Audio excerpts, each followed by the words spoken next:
చెన్నై వెళ్లే ముందు తిరుచి ఎయిర్పోర్ట్ లో ఉదయనిధి వ్యంగ్యాస్త్రాలు సంధించారు. తనకు భార్య ఉంది, తన భార్యతో కలిసే ఉంటున్నాను అంటూ ఉదయనిధి అన్నారు. తనకంటూ ఒక కుటుంబం ఉంది, మహిళల్ని గౌరవిస్తాను అన్నారు. తాను డబుల్ మీనింగ్ లో మాట్లాడలేదు అని, రైతుల సమస్యలపై సింగిల్ మీనింగ్ లోనే మాట్లాడాను అన్నారు ఉదయనిధి. என்னுடைய பெற்றோர், என்னுடைய குடும்பம் என்னை அப்படி வளர்க்கல. என்னுடைய தாய் தந்தை என்னை அப்படி வளர்க்கல.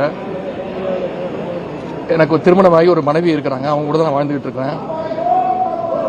எனக்கு ஒரு பெண் குழந்தை இருக்கிறாங்க, எனக்கு ஒரு தங்கை இருக்கிறாங்க, எனக்கு ஒரு குடும்பம் இருக்கின்றது. தமிழ்நாட்டில் இருக்கக்கூடிய ஒவ்வொரு தாய்மாரையும் என்னுடைய குடும்பமாக, என்னுடைய தாயாக, என்னுடைய தங்கையாக நான் பார்த்துக்கிறேன். நான் நிச்சயமா டபுள் மீனிங்லாம் பேசவே இல்லை. நான் ஒரே மீனிங்ல தான் பேசினேன், சிங்கிள் மீனிங்ல தான் பேசினேன், மீண்டும் பேசுவேன்.